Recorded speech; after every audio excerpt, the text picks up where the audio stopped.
मैं हूं शीतल राजपूत। लद्दाख के दौलत बेग ओल्डी सेक्टर से चीन ने अपने जवानों को कदम पीछे हटाने का आदेश दे दिया। चीन ने यहां से अपने तंबू भी हटा लिए हैं। पूरा देश इसे हिंदुस्तान की कूटनीतिक जीत मान रहा है, लेकिन एक अंग्रेजी अखबार के खुलासे ने सरकार की इसी कूटनीतिक जीत को सवालों के घेरे में ला खड़ा किया है। खुलासा यह है कि हिंदुस्तान ने तनाव कम करने के लिए चीनी शर्तों के आगे घुटने टेक दिए हैं और अब डीबीओ सेक्टर के बदले हिंदुस्तान चुमार पोस्ट से अपने स्थायी बंकर नष्ट करने जा रहा है। बताने की जरूरत नहीं है कि चुमार पोस्ट सरहद की हिफाजत के लिहाज से कितना अहम है। इसी चुमार से अब तक हिंदुस्तान चीन की हर चाल को बेनकाब करता रहा है। ऐसे में आज बीच बहस का मुद्दा यही है कि क्या चीनी चाल में फंस गया है हिंदुस्तान? क्या हिंदुस्तान ने चीनी फौजों को हटाने की बड़ी कीमत चुकाई है?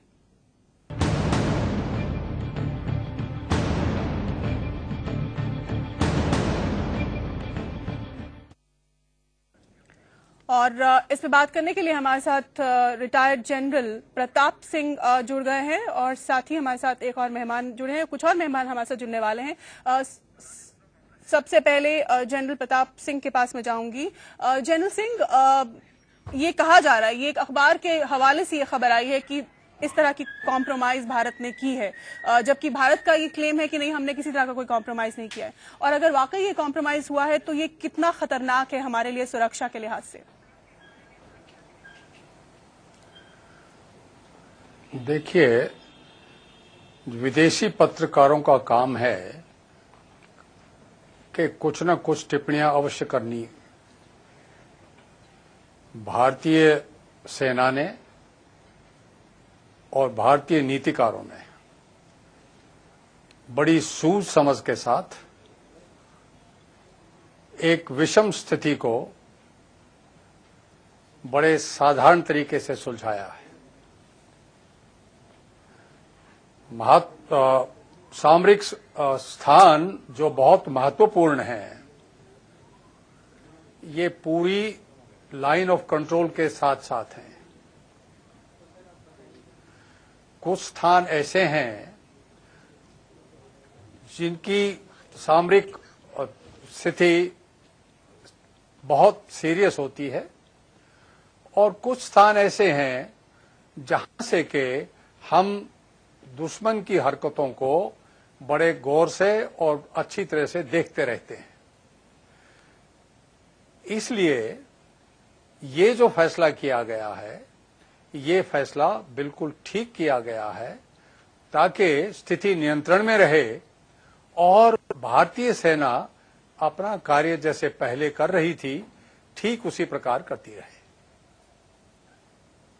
जी, जनरल जसवाल के पास मैं जाऊंगी। जनरल जसवाल, चुमार पोस्ट की अगर बात करें, हालांकि भारत इस बात से मना कर रहा है कि ऐसा नहीं है, लेकिन खबरें ये हैं कि वहां से जो हमारी पोस्ट है उनकी डिसमेंटलिंग की प्रक्रिया शुरू हो गई है। हमारे दर्शकों को जरा बताइए कि चुमार पोस्ट जो है वो कितनी स्ट्रेटेजिक लिहाज से हमारे लिए अहम है?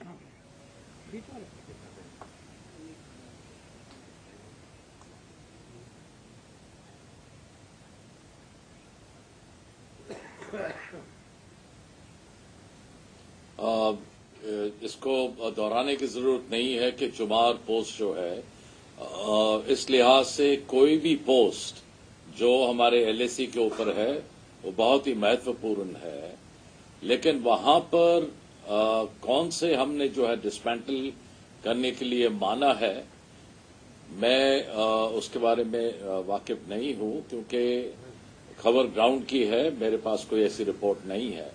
हो सकता है कि कोई हमारे ऐसे पोस्ट वहां पे हमने बनाए हो क्योंकि वहां पर आईटीबीपी है जो ऑब्जेक्शनल हो, जो हमारे सीबीएम के जो उसूल हैं जो हमने तय किए हैं उसके खिलाफ हो, उस कारण। चलिए, जनरल जसवाल आपके पास आएंगे। हमारे स्टूडियो में और मेहमान भी जुड़ चुके हैं, रिटायर्ड कर्नल राठौर हमारे साथ जुड़ चुके हैं और इन सब पे भी हम बात करेंगे, लेकिन पहले अपने दर्शकों को दिखा दे, भारत सरकार इस बात से मना कर रही है। वो कह रही है कि हमने किसी तरह का कोई कॉम्प्रोमाइज नहीं किया है और जो चीन ने अपनी ट्रूप्स को पीछे हटाया है या जो भी दोनों के बीच एग्रीमेंट हुआ है वो कूटनीतिक बातचीत की वजह से हुआ है और उसका नतीजा है। भारत इसके लिए मना कर रहा है कि हमने किसी तरह का कॉम्प्रोमाइज चुमार पर या किसी और पोस्ट पर किया है। लेकिन अंग्रेजी अखबार ने क्या खुलासा किया, आइए ये रिपोर्ट आपको दिखाते हैं। चीन ने लद्दाख से क्यों हटाई अपनी सेना? हिंदुस्तान से डर गया जमीनखोर चीन। भारत ने जीत ली चीन से कूटनीतिक जंग, या पर्दे के पीछे भारत ने चुकाई बड़ी कीमत कि चीन ने हिंदुस्तान के कूटनीतिक दबाव के आगे सिर झुकाते हुए लद्दाख के दौलत बेग ओल्डी सेक्टर से अपने तंबू उखाड़ लिए हैं और चीनी सैनिकों को पीछे हटने का आदेश दे दिया है। लेकिन क्या ये भारत और चीन के बीच लद्दाख के दौलत बेग ओल्डी सेक्टर में पिछले 25 दिनों से जारी विवाद का आखिरी सच था? क्या सचमुच भारत के कूटनीतिक दबाव के आगे चीन ने घुटने टेके या फिर चीन की चालबाजी में फंस गया हिंदुस्तान? ये सवाल मंगलवार को हर हिंदुस्तानी के दिल में बेचैनी पैदा कर गया। एक अंग्रेजी अखबार ने जो खबर दी वो अगर सच है तो इसका सीधा सा मतलब यही है कि चीन ने हिंदुस्तान को एक बार फिर रणनीतिक और कूटनीतिक दोनों मोर्चों पर झटका दिया है। अखबार ने सूत्रों के हवाले से खुलासा किया है कि लाइन ऑफ एक्चुअल कंट्रोल यानी LAC पर तनाव खत्म करने की कीमत भारत ने लद्दाख के चुमार पोस्ट से कब्जा हटा कर चुकाई है। चीन ने हिंदुस्तान के आगे शर्त ही यही रखी थी कि भारत पहले चुमार पोस्ट से अपने जवानों को वापस बुलाए और वहां बने स्थायी बंकर भी खत्म करे, जिसे हिंदुस्तानी हुक्मरानों ने मान लिया और उसके बाद ही चीन ने लद्दाख से अपने जवानों को वापस बुलाने का फैसला किया। हालांकि भारत सरकार इस मसले पर फिलहाल चुप्पी साधे हुए है और विपक्ष अब नए तेवर के साथ केंद्र की UPA सरकार को घेरने के मूड में है। चीन में एक हवस और हमेशा से चीनी ड्रैगन ने हिंदुस्तान को खाने का, खत्म करने का ख्वाब देखा है, जो हमको भूलना नहीं चाहिए। जैसे मुलायम सिंह यादव जी ने एक बात कही है कि हमको सबसे ज्यादा खतरा चीन से है, हम भी ये मानते हैं, हमको सबसे ज्यादा खतरा चीन से ही है और चीन और पाकिस्तान की मिलीभगत है हिंदुस्तान को इस तरह से प्रॉब्लम क्रिएट करती। कितना अहम है भारत के लिए चुमार पोस्ट? चीन क्यों बना रहा था चुमार को लेकर दबाव? जानकार मानते हैं कि लद्दाख का चुमार पोस्ट सरहद की हिफाजत के लिहाज से हिंदुस्तान के लिए बेहद अहम है। चुमार पोस्ट से ही हिंदुस्तान काराकोरम हाईवे पर पैनी नजर रखता है। चीन ने इसी चुमार पोस्ट के निगरानी कैमरों के तारों को कई बार काटने की कोशिश भी की थी। चीन के सैनिक बार बार इसी इलाके में घुसपैठ भी करते थे, जिसके मद्देनजर भारत ने न सिर्फ चुमार पोस्ट में अपने स्थायी बंकर बनाए बल्कि वास्तविक नियंत्रण रेखा तक अपने जवानों की गश्ती भी बढ़ा दी। ऐसे में चुमार पोस्ट खाली करने का सीधा सा मतलब यही है कि भारत तिब्बत सीमा पुलिस के जवान ये नहीं जान पाएंगे कि चीन यहाँ कौन सी चाल चल रहा है। LAC की पेट्रोलिंग में भी जवानों को बेहद मुश्किलों का सामना करना पड़ सकता है। उससे हमारी सेना हटती है तो ये जंगपुई जो इनका एक सेलिएंट बनता है उसके अंदर जो हमें ऑब्जर्वेशन मिलता है वो ऑब्जर्वेशन हमें नहीं मिल पाएगा और उससे जो है इनका जितना भी मूवमेंट वेस्टर्न हाईवे के ऊपर होता है वो उनको आसानी से वो कर सकते हैं। इसलिए ये चाहते हैं कि हम चुमार पोस्ट से हटकर पीछे चले जाएं। गौर करने वाली बात यह भी है कि चीन बहुत पहले से भारत से चुमार का फॉरवर्ड ऑब्जर्वेशन पोस्ट हटाने की मांग करता रहा है। 21 अप्रैल की दूसरी फ्लैग मीटिंग में भी चीन ने चुमार पोस्ट पर विरोध जताते हुए इसे नष्ट करने के लिए कहा था, जिसे हिंदुस्तान ने तब मानने से इनकार कर दिया था। हालांकि अब सरकार ये दलील दे रही है कि चुमार पोस्ट तो सिर्फ चीन पर रणनीतिक दबाव बनाने के लिए ही बनाया गया था। चीन नहीं मानेगा, हिंदुस्तान पर हमला करेगा। इसे मैं सावधान करना चाहता हूं आपके माध्यम से सरकार को। चीन पे विश्वास मत कर लेना, सबसे बड़ा धोखेबाज देश है। बहरहाल लद्दाख में भारत और चीन के बीच तनातनी फिलहाल के लिए टल गई है, लेकिन अंग्रेजी अखबार के खुलासे से अब ये नई आशंका भी पैदा हो चुकी है कि कहीं दोनों देशों के कूटनीतिक रिश्तों की मजबूती भारत की रणनीतिक कमजोरी के तौर पर तो सामने नहीं आएगी। Bureau report, India news.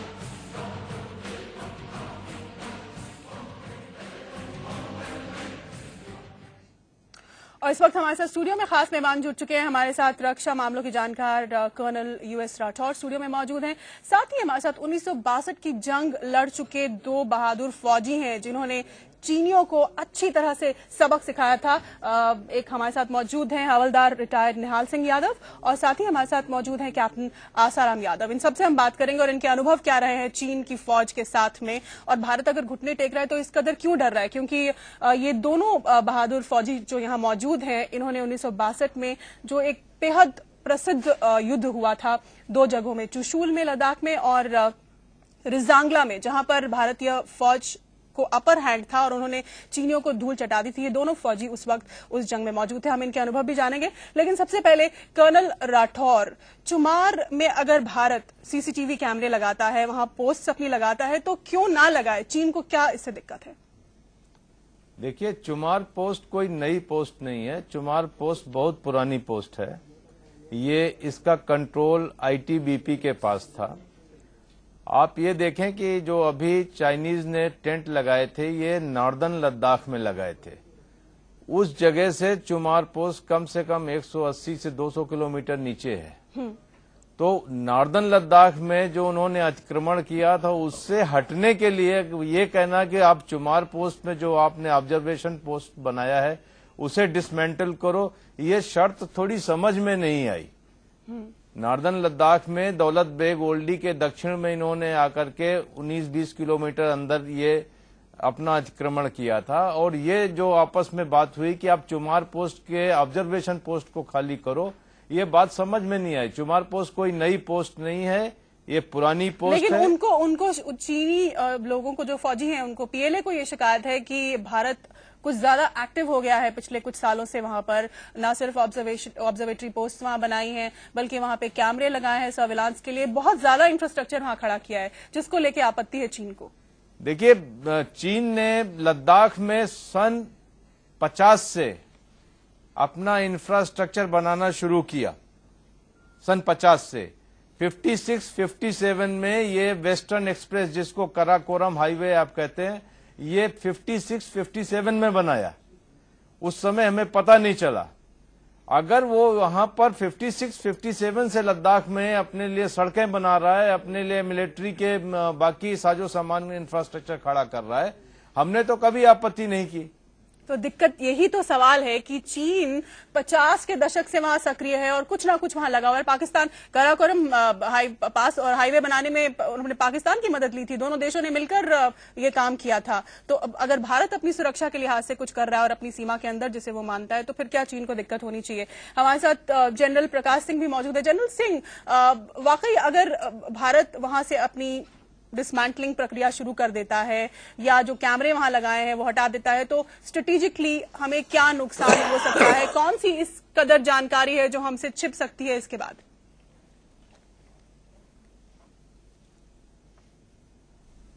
Strategic post हैं हमारी, ये सब बड़े सोच विचार के साथ में एक सिलेक्टेड एरिया को अंडर ऑब्जर्वेशन रखने के लिए स्थापित की गई थी। इससे क्या होता है कि दुश्मन की हर हरकत पे निगरानी रहती है, और दुश्मन जो है कुछ अपनी हरकत छुपा के कुछ मूवमेंट करना चाहता है जो कि आप देख ना सके। तो इसलिए पहली बात तो यह है कि जितनी भी पोस्ट हैं वो सामरिक नीति के हिसाब से बहुत महत्वपूर्ण है। चलिए, एक मुझे जनरल, इसलिए किसी भी पोस्ट से जनरल सिंह से बात तो यह है कि जितनी भी पोस्ट हैं वो सामरिक नीति के हिसाब से बहुत महत्वपूर्ण है। चलिए, एक मुझे जनरल, इसलिए किसी भी पोस्ट से जनरल सिंह से मुझे इसका जनरल सा जवाब मिला। मैं कर्नल राठौर से एकदम स्पेसिफिक जवाब चाहती हूँ। कर्नल राठौर, भारत वहां से जो नजर रख पा रहा था चीन की मूवमेंट पे, जो हाईवे है वहां पर पूर्वी लद्दाख में, इस पोस्ट के माध्यम से किस तरह की नजर हम रख पा रहे थे? हमें किस चीज में सहूलियत, चीन की किस तरह की मूवमेंट को हम कैप्चर कर पा रहे थे? चुमार पोस्ट जो है वो एक चीन का सैलिएंट हिंदुस्तान की टेरिटरी में आता है, उसको वो देखता है, बहुत ही कीनली और डोमिनेट करता है। चाइनीज इस बात से काफी अनईजी थे कि चुमार की ये जो हमारी ऑब्जर्वेशन पोस्ट है, इससे हमें दूर तक उनके सड़कों पे और उनके मूवमेंट पे नजर होती है। जब हमने उनसे ये बात की फ्लैग मीटिंग के दौरान कि आप यहां से हटिए, उन्होंने ये मौका सही समझा। उन्होंने बोला कि आप चुमार को डिसमेंटल कीजिए, क्योंकि वहां पर आप देखेंगे कुछ सालों में इंडिया ने भी कुछ रोड्स बनाई हैं, एडवांस लैंडिंग ग्राउंड बनाए हैं, जैसे कि दौलत बेग ओल्डी को 2008 में सक्रिय किया। आपके 3 और एडवांस लैंडिंग ग्राउंड उसी लद्दाख में बने हैं, जो इनके लिए भी चाइना को यह एतराज था कि आप यहाँ एडवांस लैंडिंग ग्राउंड क्यों बना रहे हैं। उसी तरीके से डेमचोक के पास सड़क बन रही थी जिसके बारे में उन्होंने एतराज किया। तो चुमार उसी कूटनीति का और उसी नीति का हिस्सा है कि भारत लद्दाख के अंदर अपने इंफ्रास्ट्रक्चर को इतना डेवलप ना करे कि एक दिन वो चीन के मुकाबले खड़ा हो सके, एक दिन वो चीन के मुकाबले अपनी सेनाओं को अंदर ला सके और उन्हें मेंटेन कर सके।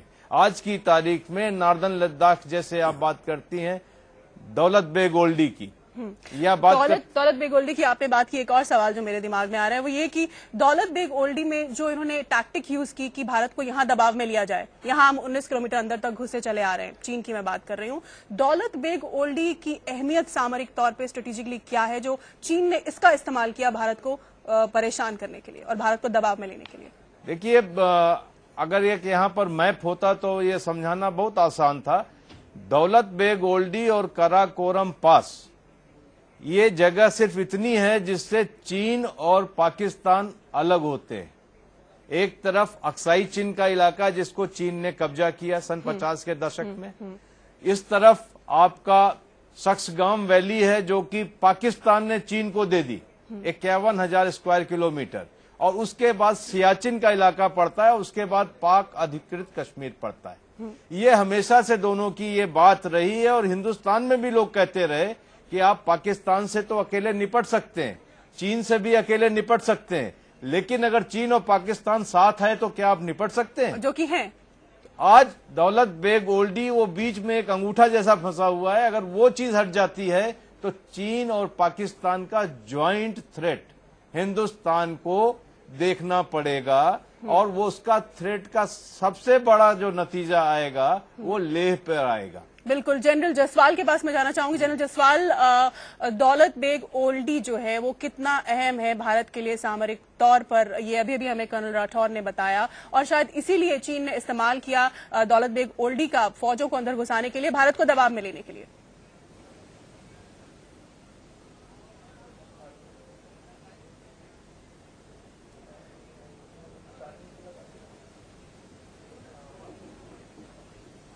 आप देखिए, मेरे अफसोस है मुझे, मैं कदर करता हूं जो स्पीकर्स बोल रहे हैं, लेकिन नॉलेज में थोड़ा सा फर्क है। मैं पूरे इलाके में घुमा हुआ हूं क्योंकि मेरा इलाका था। बिल्कुल।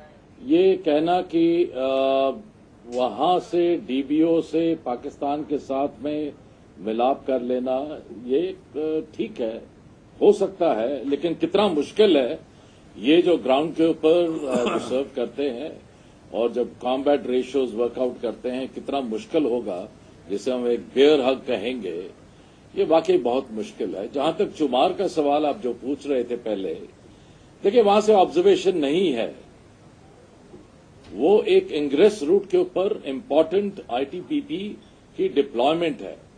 वहां से ये कहना कि जो वहां पे सर्विलेंस इक्विपमेंट है वो वहां पे सिर्फ टैक्टिकल एरिया जो है उसकी सर्विलेंस के लिए है, और ये जो बार बार कहना कि वहां पे जो एग्रेशन कर दिया है इत्यादि, ये थोड़ा गलत है।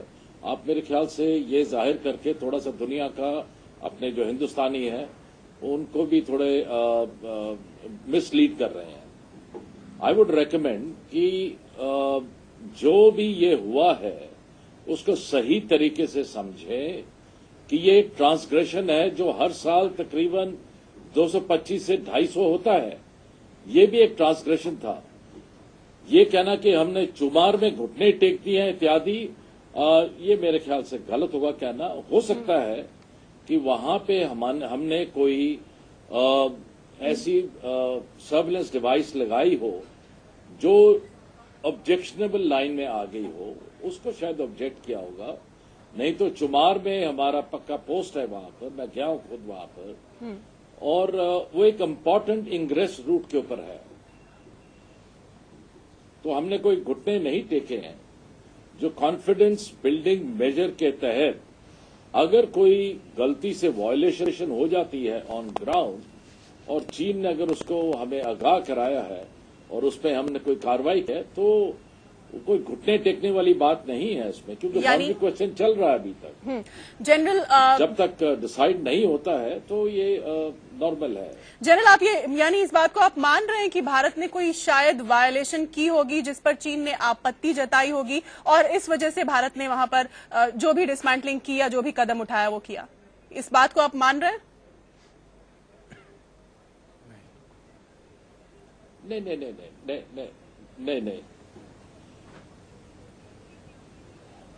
आप नहीं, मैं इस चीज को नहीं मानता। मैं ग्राउंड के ऊपर नहीं हूं। ये सिर्फ मेरा ख्याल है कि शायद कोई ऑब्जेक्शनेबल हमारा होगा, क्योंकि मैं ग्राउंड के ऊपर नहीं हूं। मैं रिटायर्ड हूं इस वक्त, तो मुझे ये कहना कि वॉयलेशन किया है ये गलत होगा।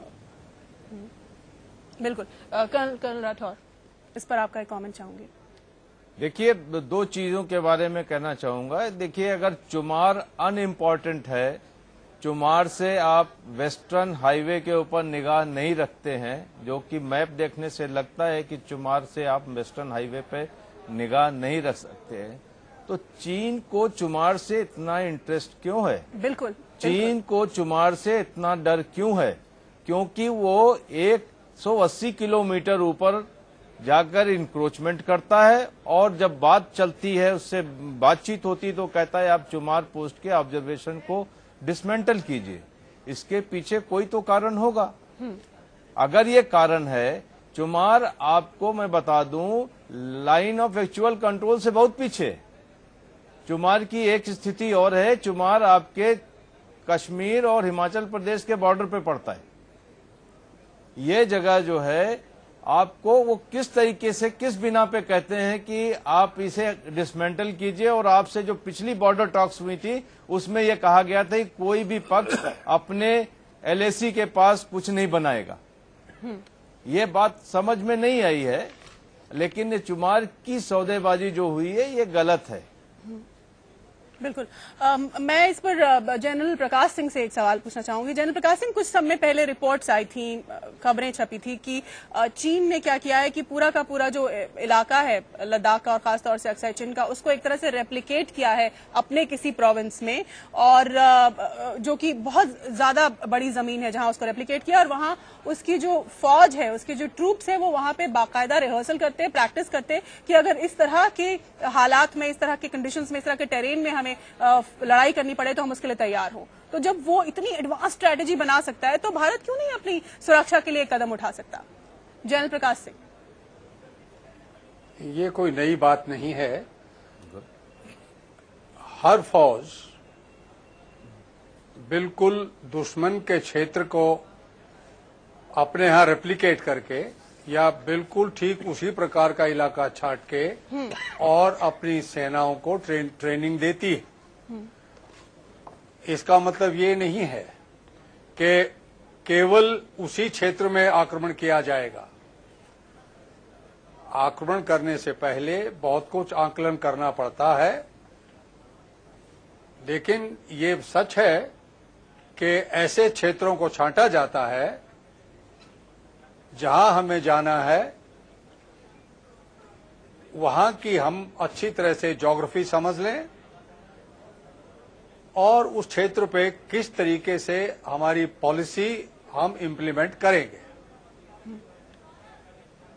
तो ये कोई नई बात नहीं की चाइना, बिल्कुल हम भी ये करते हैं। कर्नल राठौर, लेकिन क्योंकि हमारा इलाका है लद्दाख का, तो इसलिए यकीनन ये बात निकल कर आती है। कर्नल राठौर, अगर वो इस इलाके को लेकर इस तरह की स्ट्रैटेजी तैयार कर सकते हैं कि 6 से ज्यादा बड़े क्रिकेट मैदान की जितना बड़ा उन्होंने एक इलाका छांटा, जो और उसमें जो कंडीशंस थे वो बिल्कुल वैसे ही हैं जैसे लद्दाख में हैं, और वहां वो अपनी फौजों को ट्रेन कर रहे हैं, अगर वो इतनी ज्यादा तैयारी कर सकते हैं तो हम चुमार में ऑब्जर्वेशन पोस्ट क्यों नहीं लगा सकते? इसमें क्या उनको दिक्कत है? देखिए, मैं आपको बताना चाहूंगा कि चीन का इंटरेस्ट लद्दाख में बहुत पुराना है। सन 50 के दशक में चाउ एन लाई ने नेहरू को एक बार नहीं कई बार कहा कि हम नेफा के साथ सेटलमेंट करने को तैयार हैं। नेफा आज के जमाने में अरुणाचल प्रदेश को कहते हैं, बशर्ते आप लद्दाख में हमारी पोजीशन को मान लें। ये बात हुई और उनको उन्होंने 8 साल अंधेरे में रखा और अक्साई चीन को कब्जा किया और रोड बना दी। आज की तारीख में जो सिचुएशन है चीन की वो ये है कि गिलगिट बाल्टिस्तान की भी रिपोर्ट्स आ रही हैं कि धीरे धीरे पाकिस्तान चीन को ये उसी तरीके से लीज आउट करेगा जैसे शक्सगाम वैली है। काशगढ़ से लेकर के लहासा तक की सड़क अक्साई चीन के थ्रू जाती है। जितना वो अक्साई चीन में लेह की तरफ चीन बढ़ेगा उतना ही उस सड़क को डेप्थ मिलेगी। वो उसको सिक्योर करना चाहता है, एक ऐसी सिचुएशन पैदा करना चाहता है जहां की आप ना तो काराकोरम से दौलत बेग ओल्डी की तरफ से आप कोई उसके ऊपर थ्रेट कर सकें उसकी सड़क पे, और ना ही चुमार के इलाके से डेमचौक के इलाके यानी से। ना तो आप उत्तरी लद्दाख से अपने आप को डिफेंड कर पाएंगे, ना ही आप दक्षिण की ओर से अपने आप को डिफेंड कर पाएंगे। चीन के हितों के ऊपर कोई अटैक ना कर सके, ये लॉन्ग टर्म स्ट्रेटजी है चीन की। जनरल जसवाल आपसे मेरा सवाल, उत्तर की तरफ से वो दबाव डालता है दौलत बेग ओल्डी के माध्यम से, और दक्षिण की ओर से चुमार पोस्ट को लेकर भारत को दबाव में लेता है, तो यानी दोनों तरफ से उसने भारत को एक तरह से घेर रखा है। तो हमें अपना लॉन्ग टर्म इंटरेस्ट क्यों नहीं देखना चाहिए? हमें ठीक है, आप ये मान रहे हैं कि हमने घुटने नहीं टेके और चुमार का कोई रेलेवेंस ठीक है वो एक पोस्ट है, लेकिन फिर भी मैं ये आपसे जानना चाहूंगी एक फौजी होने के नाते, एक जनरल होने के नाते, कि अगर आपको दोनों तरफ से दुश्मन दबाव में लेने की कोशिश कर रहा है तो क्यों नहीं आप अपना डिफेंस तैयार करते या करेंगे? नहीं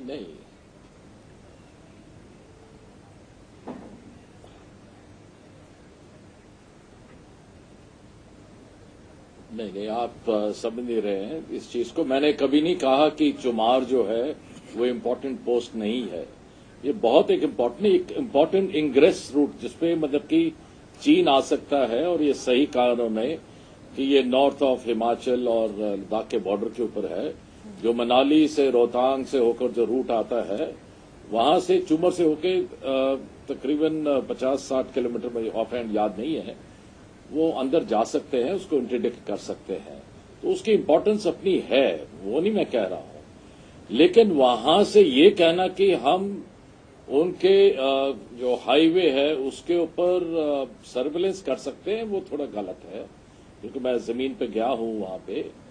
और जहां तक आप कह रहे हैं कि डीबीओ और अपना जो नॉर्दर्न फ्लैंक और सदर्न फ्लैंक से दोनों तरफ से अगर चीन प्रेशर डालता है तो स्थिति जो है क्या हो सकती है?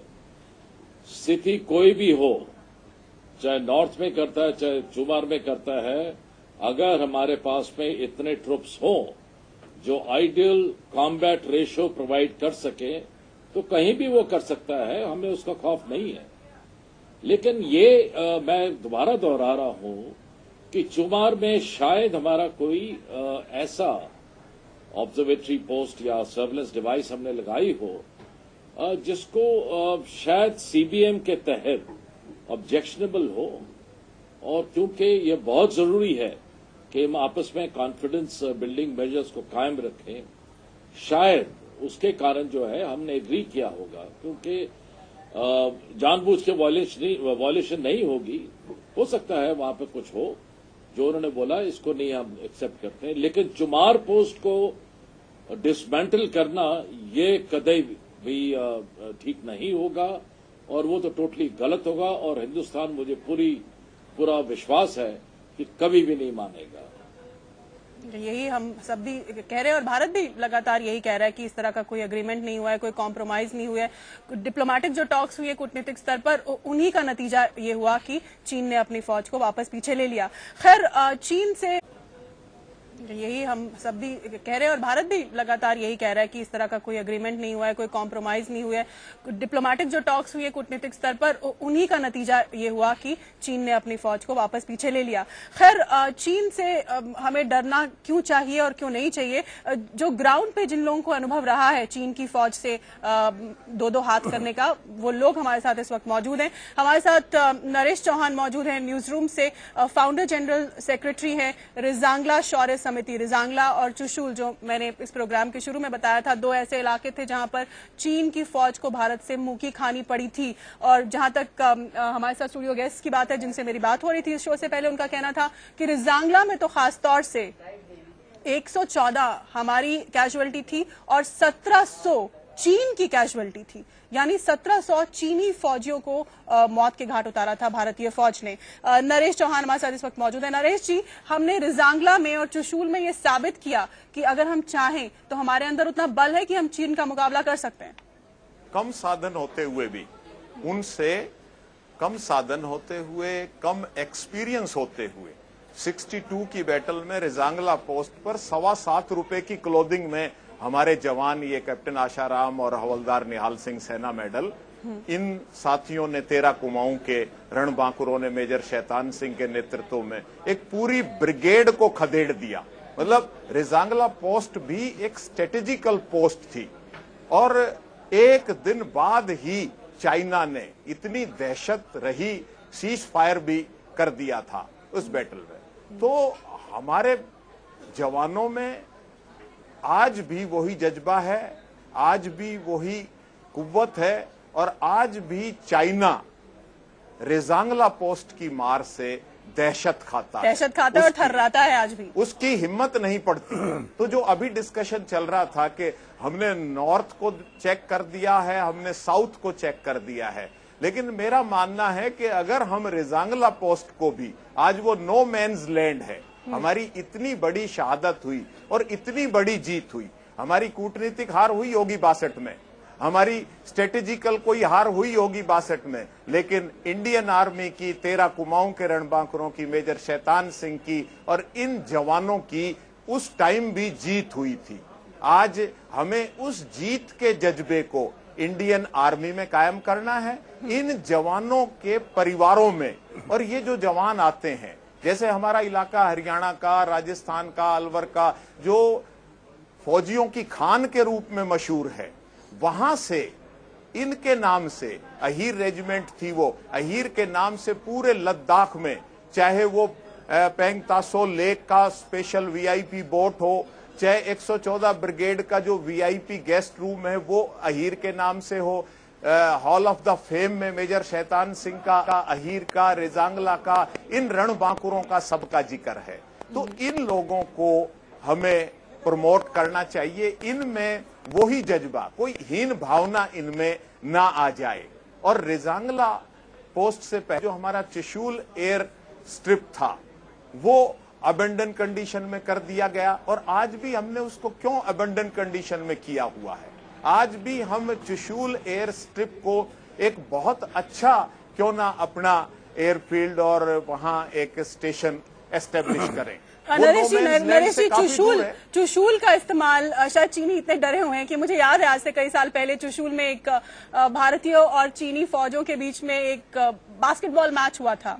हाँ जी, वॉलीबॉल, माफ कीजिएगा, वॉलीबॉल मैच हुआ था, और ये पहली बार हुआ था उस जंग के बाद शायद, जिसमें चुशूल में हमने चीनियों को खदेड़ दिया था। वहां पर ये हुआ था कि दोनों के बीच में कॉन्फिडेंस बिल्डिंग मेजर्स बनाने, तो मतलब उस जगह को और पुख्ता मजबूत करने के बजाय हम वहां पर चीनियों से हाथ मिला रहे हैं, वो भी एक चीनियों की स्ट्रेटजी है। उनकी हो सकती है, लेकिन हमारी क्या होनी चाहिए, मैं उस पर आ रहा हूं कि हमारे को चुशूल को बहुत डेवलप करना चाहिए। और चुशूल एयर फील्ड से, और जहां तक मैं खुद गया हूं 2007 में, वो नो मैन्स लैंड के नीचे तक जहां तक हम जा सकते थे वहां तक, और जहां मेमोरियल बना हुआ है इन 13 कुमाऊं के उन 114 अमर शहीदों का, वहां से दूरबीन से और सिस्टम से हम देख सकते हैं कि उन्होंने नो मैन्स लैंड की आगे अपने एरिया में अच्छा इंफ्रास्ट्रक्चर डेवलप किया हुआ है, और भी वो करते जा रहे हैं, और हमने इसको अभी बिल्कुल उजाड़ और अबेंडन किया हुआ है। तो हमें भी यहां, जहां चारों तरफ से वो सचेत है, लेकिन हमें भी एक एग्रेसिव पोस्चर देना पड़ेगा, क्योंकि चीन की एक फितरत है, और चीन की क्या, किसी भी एक आदमी की फितरत होती है कि जब तक आप उसको जूता ना दिखाओ वो समझता है कि मैं अगले पर हावी हो जाऊं।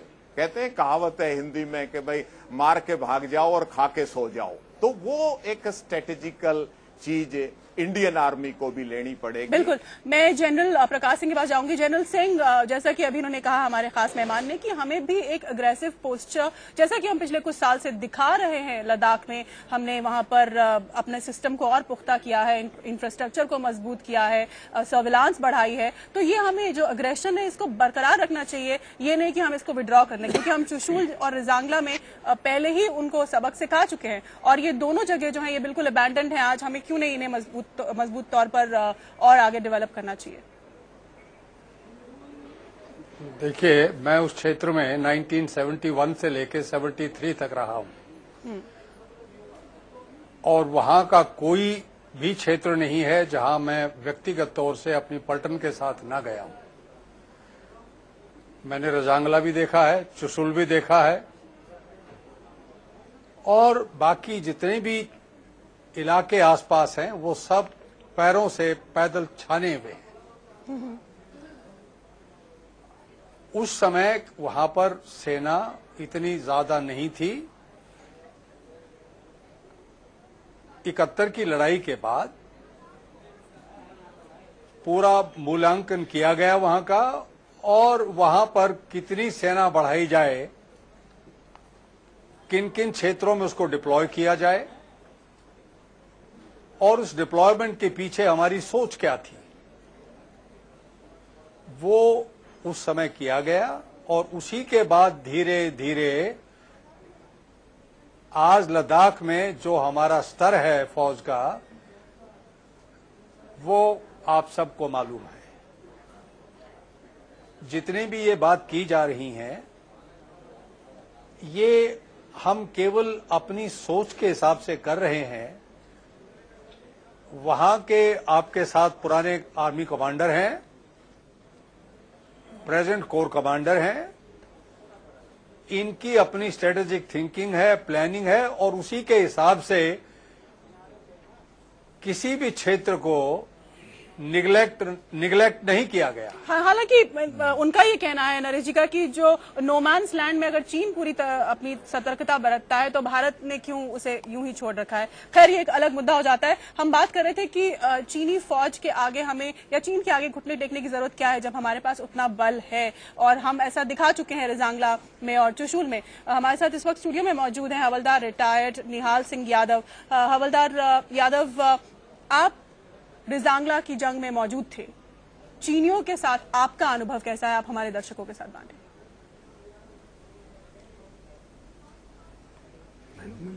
जी, हमने 1962 में 18 नवंबर को जो चीन के साथ युद्ध किया, उसमें हमारे पास बहुत कुछ हालात कमजोर थे।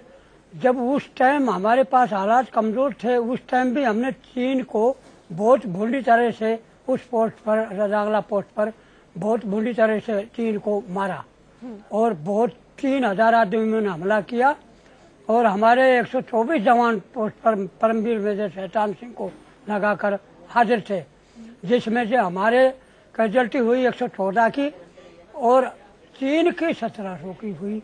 जब चीन को ये धोखा लगा कि इस पोस्ट पर मेरी इतनी हार हुई है तो आगे बढ़ना बहुत मुश्किल है, इसी वजह से चीन ने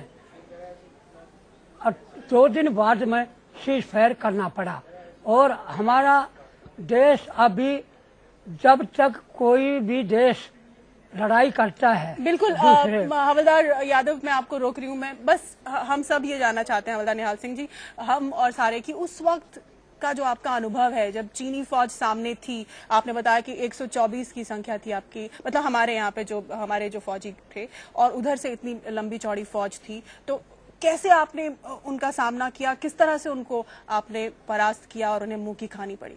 वो आपका अनुभव बताइए उस वक्त का। हमारा अनुभव ये था कि हम अपने मेहनत से अपने मोर्चे बनाकर अपने मोर्चों में डिफेंस में बने हुए थे और हम चीन का मुकाबला नहीं कर सकते थे। क्यों? अगर हम उस टाइम चीन वालों को तो क्लाइमेट सूट करता था और हमारे को सूट नहीं करता था। क्यों? हम गर्म इलाके के और वहाँ ठंडा इलाका। लेकिन फिर भी हमने अपने हमारे अंदर, हमारे जवानों में, हमारे फौज में इतनी मतलब ताकत थी कि उस क्लाइमेट को ना शूट करते हुए भी हमने चीन को इतनी भूंडी तरह से हराया। क्या वो वजह थी जिस वजह से चीनी इतनी ज्यादा संख्या में होते हुए भी हार गए आपसे? ऐसी क्या स्ट्रैटेजी आप लोगों ने इख्तियार की थी? हमारे पास ये था कि हमारे पास मैन पावर जो थी वो ताकतवर थी, जो हमारे फौज के जो जवान थे ना। लेकिन संख्या तो उतनी नहीं थी। संख्या तो थी, लेकिन डिफेंस में एक आदमी होता है, वो वैसे ओपन उस पर हमला करेगा तो डिफेंस वाला आदमी उनको दूर से हिट करेगा।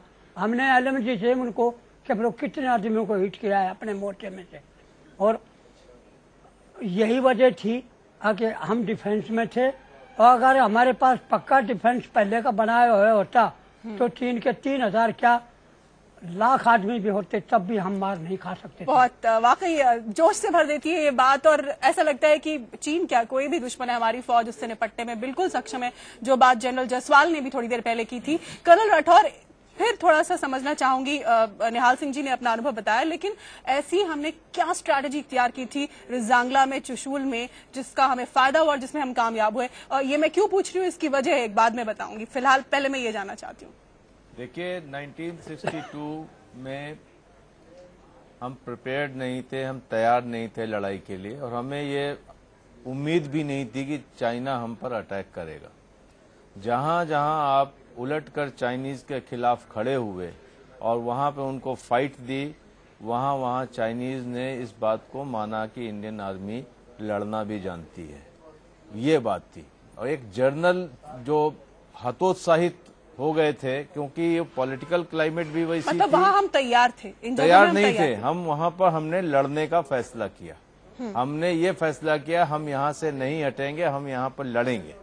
जहां जहां पर हिंदुस्तान की ऐसे बहुत कम जगह हैं जहां पर हमने नेफा में या यहाँ लद्दाख में लड़ाई हुई थी, लेकिन जहां जहां हुई आज भी वो चीज चाइनीज याद करते हैं। तो ये चीज मैं बताना चाहता हूं कि चाइनीज आर्मी जो है ये कोई लार्जर देन लाइफ नहीं है, कोई राक्षसों की फौज नहीं है। ये हमारे जवान, हमारी आर्मी उनका बखूबी मुकाबला कर सकती है। जी, जनरल प्रकाश सिंह से मैं बोलना चाहूंगी। जनरल प्रकाश सिंह जी, यानी हमें एक जो साइकोलॉजिकल दबाव है हमारे ऊपर कि उनकी फौज की संख्या ज्यादा है, वो बहुत ज्यादा इक्विप्ड है, उनके पास हथियार बहुत ज्यादा है, मॉडर्न वेपनरी है, वो हमें खौफ दिमाग से निकाल देना चाहिए, क्योंकि चीनी फौज की मानसिकता जो है वो हमें समझ आ गई रिजांगला में और चुशूल में। इसीलिए मैंने ये सवाल पूछा था कि जहां हमने लड़ने का फैसला किया वहां वो उन्होंने मुंह की खाई, तो आखिर क्यों हमने यहाँ घुटने टेके? मुझे समझ में नहीं आ रही कि हमने घुटने कहाँ टेके। अगर टेके तो मान लीजिए, अगर टेके, अब जनरल जायसवाल कह रहे थे कि हो सकता है कि कुछ डिसमेंटलिंग करनी पड़ी हो क्योंकि हमने वायलेशन की हो। नहीं, ये आपकी सोच ही गलत है। भारतीय सेना, ये ठीक कह रहे हैं कर्नल राठौर कि 1962 में कुछ कमियां थी। वो कारण ये है कि ना ही तो भारतीय सेना को साइकोलॉजिकली लड़ाई लड़ने के लिए तैयार किया गया, ना ही हमारे पास कम्युनिकेशंस, बोथ लैंड कम्युनिकेशंस और दूसरे जो कम्युनिकेशंस होते हैं वो भी हमारे पूरी तरह से हमारे पास नहीं थे। एक भारतीय सेना जो कि कंटोनमेंट में बैठी हुई थी, वहां से आपको आदेश दिया जाता है कि आप उत्तरी सीमा पर जाएंगे, तो उस हालत में आप ये लगाइए कि आपके पास कोई तैयारी नहीं थी और चीन के युद्ध के कला के बारे में, कौशल के बारे में हम कुछ नहीं जानते थे। लेकिन जहां जहां ये ठीक कहा राठौर ने, फौज खड़ी होकर लड़ी है, वहां चाइनीज को ये महसूस हुआ है कि भारतीय सैनिक किसी से कम नहीं है। बिल्कुल, हमने जहां पे डट के सामना किया वहां पर उन्होंने 1962 की, आपके पास मैं आऊंगी जनरल सिंह, हमारे साथ देखिए एक और बहादुर फौजी यहाँ मौजूद। वैसे तो आप सभी फौजी हैं और सभी बहादुर हैं, लेकिन इन्होंने चीन को धूल चटाई है। हमारे साथ मौजूद हैं कैप्टन आशाराम यादव, पूर्व सैन्य अधिकारी। कैप्टन यादव, आप चुशूल की जंग में थे या रिजांगला में थे? रिजांगला में थे साहब में। जी, तो कैप्टन आशाराम यादव, पूर्व सैन्य अधिकारी। कैप्टन यादव, आप चुशूल की जंग में थे या रिजांगला में थे? रिजांगला में थे साहब में। जी। हाँ तो रिजांगला में आपका अनुभव जो चीनियों के सामने रहा, किस तरह से आपने चीनियों को वो पावर किया, उनको धूल चटाई, हमारे दर्शकों के साथ? एक तो साहब जोश था काफी जी, मतलब जोश है वो रबरूटी के अंदर कूट कूट कर भरा जाता है। अब दुश्मन से हमने ऐसी लड़ाई करनी चाहिए, पीछे नहीं हटना चाहिए। दूसरा, रिजांगला में जो लड़ाई लड़ी है वो हमारे जवानों ने पीछे कदम नहीं रखा है एक भी। जो भी मरे हैं वो आगे के होकर, छाती में, हाथ में, पाव में आगे से गोली लगी है, ऐसा जोश था। दूसरा, हमारे पास उस टाइम पर न तो कोई इतने ऑटोमेटिक हथियार थे, न यूनिफॉर्म था। यूनिफॉर्म हमारे 700 रुपए की पहना करते थे हम, तो कोई खास वो इतना नहीं था। दूसरा, हम गर्म में पैदा हुए थे और एकदम ILT में यानी सर्दी में भेज दिए, उससे भी थोड़ा फर्क पड़ता था। लेकिन ट्रेनिंग तो दी जाती है फौज में, ट्रेनिंग दी जाती है, बाकी वो महसूस होता है। दूसरा, ऐसी लड़ाई लड़ी हमने, दुश्मन ने चौथा अटैक मारा जब थोड़ा कामयाब हुआ, 3 अटैक हम उनके नाकामयाब किए, और तीनों अटैक ऐसे नाकाम किए कि दुश्मन के पास भी हथियार आमनेशन खत्म होगा, हमारे पास भी आमनेशन खत्म होगा। बैंडेड से फाइटिंग करी, बैंड से भी बाएं दाएं होगा, तो हमने धोबी जैसे कपड़ा पकड़ के और पत्थर पे मारता है, ऐसे दुश्मन के पांव पकड़ पकड़ के हमने पत्थर पे मारे। अच्छा। हाँ जी। और वहां एक मिसाल है वीर चक्र सिंह राम की जी। वहां वो उसके नीचे कम्बल बिछा के और कम्बल उठा के और लिख के भी गए ऐसे। अब ऐसे वीर बहादुर हमने आज तक देखा नहीं है। बताइए कुछ उनके बारे में। हाँ, तो वो ऐसा यानी वो था सिंह राम। सिंह राम के पूरे ही सिंह राम थे। मतलब सिंह राम का मैं मिसाल देता हूँ, जो हमारी पलटन के कंपनी के अंदर 114 जवान शहीद है, वो सब सिंह राम थे, ऐसा जोश था। दूसरा, आज मेरे को लड़ा, मैं तैयार हूं। अभी जो ये टेंट लगे हुए थे चाइना के अंदर, और ये रोज हम खबर सुनते थे, मेरे को बड़ा भारी जोश आता था। अक्सर पीछे कैसे नहीं हट रहे, क्यों नहीं हट रहे, और क्यों नहीं इंडिया हटा रहे इनको। मेरा लड़का है वो 11वीं में पढ़ता है, उसको जब ये चीजें देखता है तो वो हमेशा कहता है, मेरे को पिताजी कहता है, मैं दादा लगता हूं, आज पिताजी मैं परमवीर चक्र लूंगा अगर फौज में भर्ती हुआ तो, हर हालत में मेरे को परमवीर चक्र लेना है। तो ये जोश होना चाहिए साहब, जहां जोश होगा वहां मार खाएगा नहीं दुश्मन से। और यही बात निहाल सिंह जी भी कह रहे हैं कि क्योंकि जोश था हमारे अंदर, हमने जाके उनका सामना किया। क्यों निहाल सिंह जी? हाँ जी, हमने अभी दुश्मन तभी पीछे हटेगा, जैसे वो टेंट लगाए थे, तो क्यों नहीं हमारी सरकार ने अपने हिंदुस्तान आर्मी को आदेश दिया होता कि 10, उन्होंने 10 लगाए हैं तो उन 10 को भी उखाड़ो और 10 अपने चीन में लगाओ। अब ये जब हमारी सरकार ही जो है ये पता नहीं क्यों इतना अनुभव मानती है। हमारी फौज तो कोई चीन से अनुभव मानेगी नहीं, और ना मानना, और बुरी तरह से उनको खदेड़ा है। और अगर आगे भी हुआ तो आगे भी यही हालात खदेड़ेगी और चीन को बुरी तरह से मार खानी पड़ेगी। और इसमें कोई दो राय नहीं, जब तक ईंट का जवाब पत्थर से नहीं दिया जाता तो कोई भी आदमी नहीं मानेगा और कोई भी देश नहीं मानेगा। जब कोई हमारी तरफ, हमारा देश किसी पर गलत नीति से नहीं देखता, तो वर्ल्ड में किसी देश की यह ताकत नहीं कि हमारे देश पर कोई हमला करे, और हमला करेगा तो हमारे फौज में इतना जोश है कि हमारी फौज किसी से हार का तो कोई मतलब ही नहीं। बिल्कुल कर्नल राठौर, ये जज्बा है उन फौजियों का जो अब रिटायर हो चुके हैं, अब फौज में सक्रिय नहीं है, और उस वक्त की उनको अपनी अनुभव याद है, और ये जज्बा उनका है। तो आज यकीनन जो इस वक्त ग्राउंड पर लोग हैं उनका जज्बा इससे भी कहीं ज्यादा मजबूत होगा। तो फिर आखिर क्यों हमारी सरकार इस कदर डर जाती है, क्यों इस तरह से पीछे हट जाती है? देखिए, चीन के साथ जो डीलिंग है बड़ा नाजुक है। रही बात भारत की सेना की, भारत की फौज की, वो 62 था, आज 2013 है। भारत की फौज ने कई लड़ाइयां लड़ी हैं, 20 से 22 साल तक काउंटर इंसर्जेंसी में काम किया है, दुनिया के सबसे ऊंचे युद्ध क्षेत्र सियाचिन में लड़ रहे हैं।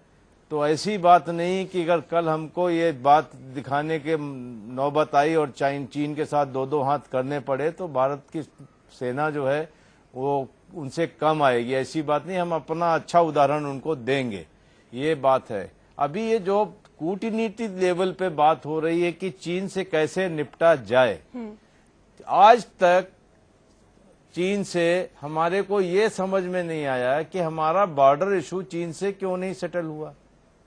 आज भी बॉर्डर इशू ऐसा है कि प्लस माइनस 19-20 किलोमीटर कोई मायने नहीं रखता है। हम कहते हैं हमारी लाइन यहां से जाती है, चीन वाले कहते हैं 20 किलोमीटर अंदर से जाती है।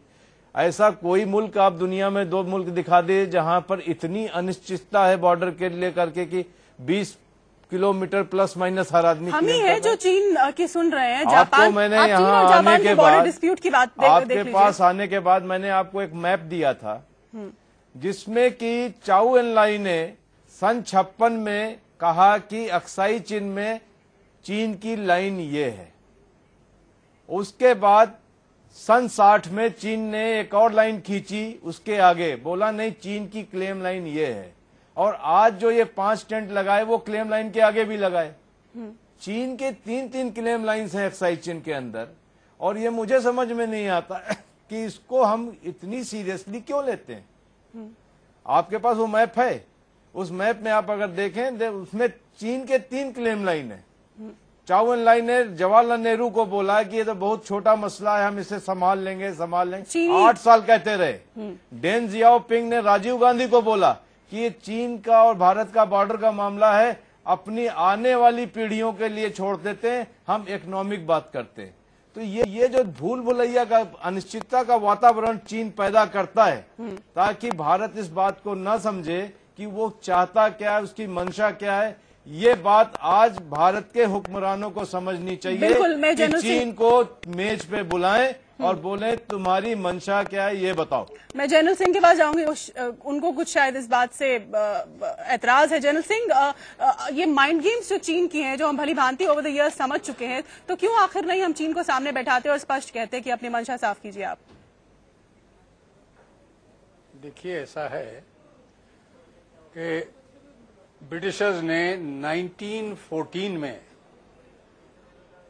एक प्रिंसिपल डेवलप किया था चीन के साथ कि जो वाटरशेड एरिया है, जिसको कि आज मैकमोहन लाइन के नाम से कुछ क्षेत्र में जाना जाता है, उसको इंटरनेशनल बॉर्डर मान लिया जाए। वो चीन के हक में नहीं थी, क्योंकि कोई भी देश जो अपने भविष्य के बारे में सोचता है वो कुछ क्षेत्र जानबूझ के डिस्प्यूटेड रखता है। कोई बॉर्डर पूरी तरह से समझौता नहीं किया जाता। चीन ठीक उसी पॉलिसी पे आज काम कर रहा है कि अगर हमारी बॉर्डर सेटल हो गई तो हमारे पास फिर कोई बहाना नहीं रहेगा भारत के साथ युद्ध करने का या भारत को दबाव में रखने का, सीमा के पास में अतिक्रमण करने का। बिल्कुल। मैं इस पर तो इसलिए ये बड़ी सभी से मैं इस पर रिएक्शन लेना चाहूंगा। सिंपल जी करिए, आप अपनी बात पूरी कीजिए। कि कभी भी ये आप यकीन कीजिएगा कि चीन आपके साथ में वार्तालाप जरूर करेगा, लेकिन इसका फैसला नहीं करेगा आपके साथ, क्योंकि अगर फैसला कर लेता है तो उसकी जो एक बहुत बड़ी महत्वाकांक्षा है वो भारतवर्ष ही नहीं, वो सारे ही साउथ ईस्ट एशिया को अपने मातहत करना चाहता है। उसका समुद्र में हस्ताक्षेप देखिए आप, उसका जो उसके पड़ोसी देश है उनमें हस्ताक्षेप देखिए, वो कहीं पर भी किसी के साथ में कोई समझौता करने को। तो जब बातचीत से कोई हल ही नहीं है, जब बातचीत से कोई हल ही नहीं है, चीन की नियत ही नहीं है बातचीत से हल ढूंढने की, तो फिर ऐसे में कर्नल राठौर हमको अग्रेसिव पोस्चरिंग की जरूरत है। हम जो अपने पोस्ट को मेंटेन कर रहे हैं, वहां पर इंफ्रास्ट्रक्चर डेवलप कर रहे हैं, उससे पीछे हटने की नहीं, उस पर बने रहने की हमें जरूरत है। भी कुछ पीस टाइम चाहिए ताकि वो अपनी सामरिक जो अभी जनरल साहब कह रहे थे कि मैकमोहन लाइन उस स्तर की है के अंदर चीन मानता नहीं है। पहली चीज मैं ये बता दूं कि मैकमोहन लाइन का समझौता ब्रिटिशर्स ने तिब्बत के साथ किया था। नहीं, मैं इस झगड़े पे हम नहीं बात हाँ, करेंगे, इस पर हम नहीं जाएंगे। मेरा सवाल आपसे सीधा है कि जब चीन की मंशा ही नहीं है बॉर्डर डिस्प्यूट सुलझाने की, और वो जब टेबल पर बातचीत करने के लिए आता है तो माइंड गेम्स खेलता है भारत के साथ, तो भारत को जब ये बात पता है, समझ में है, हमारे फौजी जब ये बात कह रहे हैं, तो यकीनन अगर रक्षा स्तर पर ये बात मालूम है तो कूटनीतिक स्तर पर और बड़े लेवल पर भी भारत को पता होगी कि क्या मंशा है चीन की। तो ऐसे में फिर अग्रेसिवली हम अपनी पोस्चरिंग जो है वो क्यों कम करें, क्यों खत्म करें? हम जो इंफ्रास्ट्रक्चर लगा रहे हैं सीमा के साथ में, वो हम क्यों उससे पीछे हटे जब हमें पता है कि चीन की मंशा ही नहीं है बॉर्डर डिस्प्यूट सुलझाने? देखिए, भारत के अंदर में जो रक्षा कमियां हैं वो सबसे बड़ी है कि 2 फ्रंट पे आप आज की तारीख में नहीं लड़ सकते। एक स्ट्राइक कोर डेवलप करने की बात हुई थी, आज तक वो स्ट्राइक कोर भारत ने डेवलप नहीं की, जो कि चीन के साथ लगी हुई सीमा पे डिप्लॉय होनी थी। आपके आज अगर आप देखें, चीन की सीमा है 4000 किलोमीटर की। जिस तरीके से पाकिस्तान की एलओसी पे हर 500 गज पे एक पोस्ट पे लोग खड़े हैं, कल की ये स्थिति आती तो आप समझती हैं कि हमारे पास ट्रुप्स है इतनी 4000 किलोमीटर की सीमा को देखने के लिए? इसके लिए एक दिन में, एक रात में, एक साल में तैयारी नहीं होती। इसके लिए आपको 20-20 साल लगते हैं। चीन भी देखता है। आप ये देखिए, चीन के प्रधानमंत्री यहाँ आ रहे हैं और चीन वहां पर अतिक्रमण कर रहा है।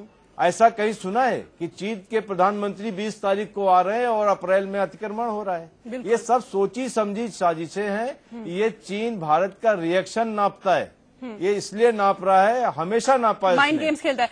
एक आखिर में वक्त हमारे पास कम है, सबसे रिएक्शन लेना चाहूंगी। सबसे पहले बिल्कुल संक्षेप में सबसे रिएक्शन चाहिए मुझे हवलदार निहाल सिंह जी से कि अब आगे भारत को क्या करना चाहिए? क्या इसी तरह से घुटने टेकते रहना चाहिए अगर वाकई चुमार पे हमने कॉम्प्रोमाइज किया है? तो इसमें तो यही हो सकता है सर कि जब एक देश किसी हालात में भी नहीं मानता तो इस हालात में तो यही होता है कि जब किसी देश के साथ भी समझौता नहीं करता, जैसे जनरल साहब ने बतलाया, और उसकी नीति भी यही है कि वो तो वर्ड पर कब्जा करना चाहता है।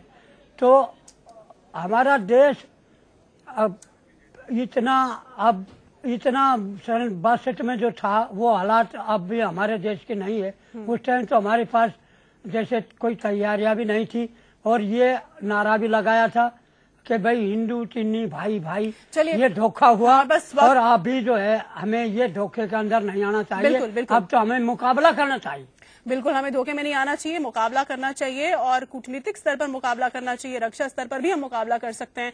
और अगर वाकई हमने इस तरह से कॉम्प्रोमाइज की है, जैसा कि इस अंग्रेजी अखबार ने खुलासा किया कि चुमार पोस्ट से पे अपना जो इंफ्रास्ट्रक्चर है उसको हटाने की जो चीन की मांग की थी वो हमने मान ली है, तो इस तरह के कॉम्प्रोमाइज से हमें नुकसान ही होगा, फायदा नहीं होगा। अब देखना होगा कि आने वाले दिनों में जब चीनी प्रधानमंत्री यहाँ आते हैं और हमारे विदेश मंत्री जब चीन जाने वाले हैं, तो अब आगे बातचीत बॉर्डर डिस्प्यूट को लेकर और इन सब मसलों को लेकर आगे कैसे बढ़ती है। फिलहाल आप सभी मेहमानों का हमारे साथ जुड़ने के लिए और इस बातचीत के लिए धन्यवाद। इस बहस में अभी के लिए इतना ही, लेकिन इंडिया न्यूज पर खबरें लगातार जारी हैं, आप देखते रहिए इंडिया न्यूज।